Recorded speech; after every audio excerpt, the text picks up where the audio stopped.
Shabbat shalom.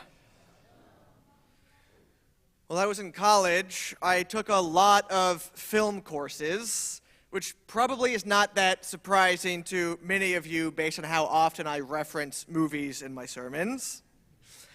But in these classes, I was introduced to filmmakers from all over the world and across generations, the French New Wave, Italian neorealism, slow, quiet films that demanded patience. And I loved it. Watching movies for me did not feel like homework. I looked forward to sitting in that dark room for 2 hours, sometimes longer, paying attention, noticing very small details, and then talking about what we saw with my professor and my fellow classmates. And that was not that long ago, maybe about 15 or 16 years ago. Now you fast forward to today, 2026, and film professors across the country are noticing something quite startling. Students are struggling to pay attention to feature-length films. Not because the films are worse, they're showing the same films they showed when I was in college. Not because the film professors are worse, but because sustained attention itself has become harder. Just this past weekend, there was an Atlantic article published describing how even in-person screenings, students cannot resist checking their phones. Akira Mizuta-Lippitt, a cinema and media studies professor at the University of Southern California, home to perhaps the top film program in the country, said that his students remind him of nicotine addicts going through withdrawal during the screenings. The longer they go without checking their phones, they start to fidget. Eventually, they just give in and pull out their phones and then miss the rest of the movie. He recently screened the 1974 Francis Ford Coppola classic, The Conversation, one of my personal favorite films of all time. At the outset, he told his students that even if they ignored parts of the film, they needed to watch the famously essential and prophetic final scene, which if you've seen The Conversation, you know how amazing that final scene is with Gene Hackman ripping up his apartment floorboard and then playing the saxophone. But even that request proved too much for some of the class. When the scene played, Lippitt noticed that several students were just staring at their phones. He told the journalists, quote, "You do have to just pay attention at the very end, and I just can't get everybody to do that." And it's not just students.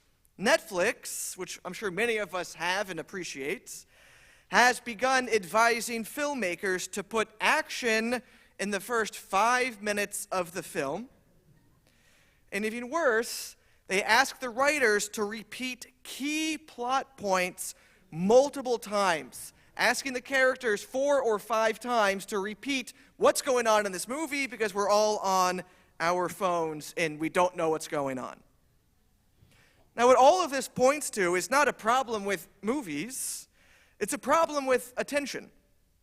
From 1997 to 2014, screen time for children under the age of 2 doubled. And today that screen is not a television, but it's a phone or a tablet. Students arriving in college today have no memory of a world before the infinite scroll that is social media.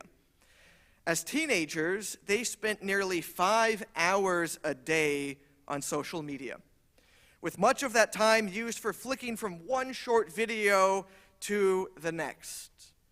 Now, what these professors are describing is not a problem with film studies. It's a problem with our attention, and it's shaping how we learn, how we relate, and even how we experience meaning.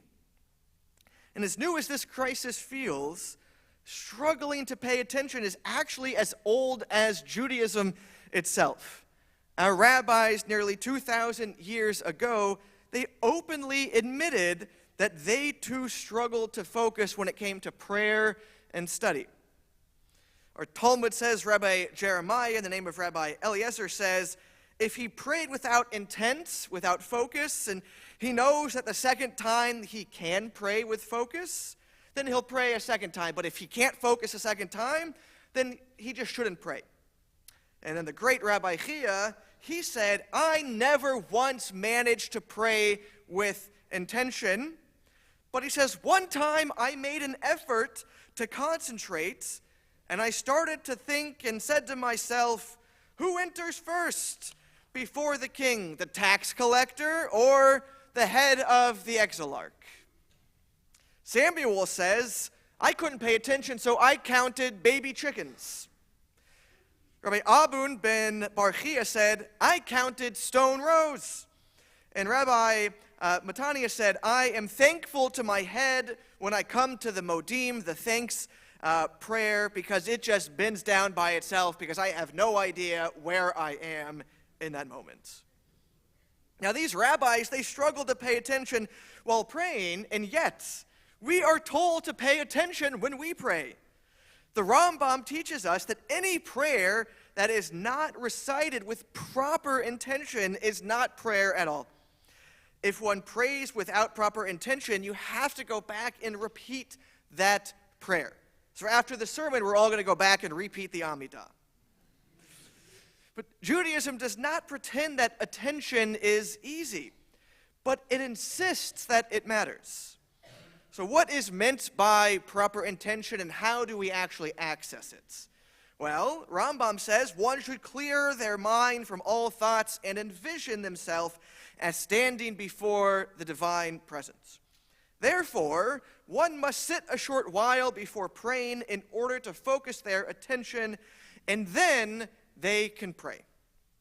And then the pious ones, those who were the pious generation, they would actually wait an hour before praying and an hour so they would have proper kavanah, proper intention. Our rabbis want us to give our full attention to prayer, even if it means waiting before we begin. And in some cases, the rabbis taught us that a person should wait up to 3 days until their mind is settled, and then they can pray. So if the rabbis of the Talmud struggled to concentrate and they didn't have phones, then distraction is not just a technological problem. It's a human problem, but it's one that our Torah addresses this week. God understands that human beings struggle to pay attention. In Parshat Yitro, at the moment of revelation itself, God does something unexpected. Instead of adding spectacle, God takes something away. God said to Moses, I will come to you in a thick cloud in order that the people may hear when I speak with you, and they'll trust you ever after. Then Moses reported all of those words to God. Rabbi Chanok of Alexander, a Polish rabbi from the 19th century, he taught, what does a thick cloud have to do with so the people can hear you? Doesn't make a lot of sense. He gives us a good answer, I think. The point is that different senses interfere with one another. His sense of sight, for example, prevents a person from concentrating fully on their sense of hearing. Therefore, God says, I'll come to you in a thick cloud, so you're not going to be able to see anything, and you'll be able to concentrate completely on this moment. So God appeared in this thick cloud because God knew that the Israelites would get distracted if they had all of their senses grasping for God's attention. God wanted the people to concentrate completely on the most famous words that God would ever share in this world. God wanted to awaken the intention of the Israelites. And to this day, we have been recreating that thick cloud moment when we recite the Shema. We have the custom of placing our hands over our faces during that first verse of the Shema. So we're not going to look around at something else. We're not going to look to see if our neighbor is doing that or if we look silly doing it. But we're going to be able to fully focus on those words of the Shema. Prayer gives us moments of focused attention. But the question is how we carry that discipline into the rest of our lives. So if God had to create a thick cloud to help us pay attention at the moment of revelation, then the question today is quite simple. What kind of cloud do we need to build? Modern research is beginning to confirm what our tradition has known all along.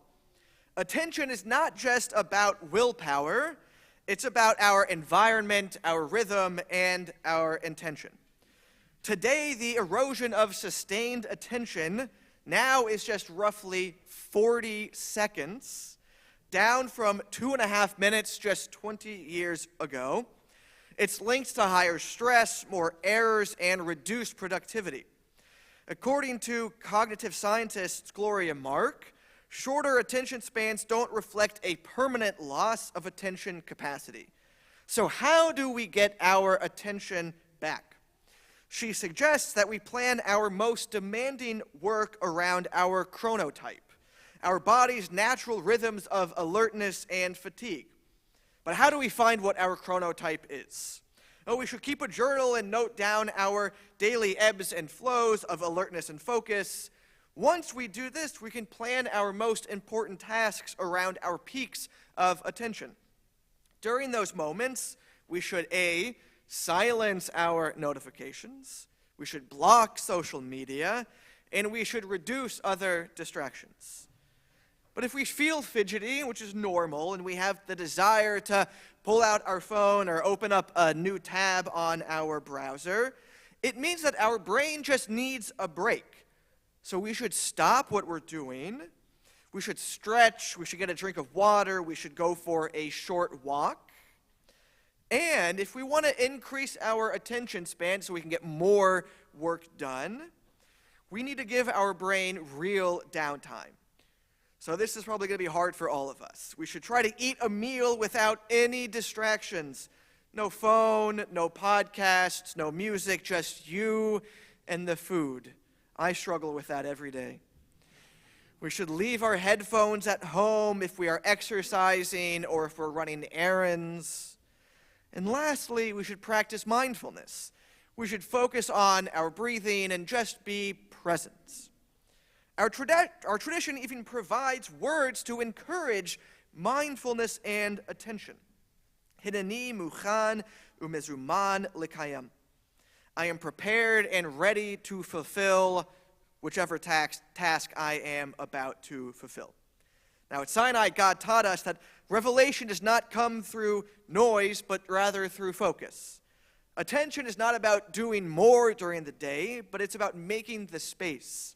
So may we all have the courage to step into that cloud, quiet the noise, and truly listen. Shabbat shalom.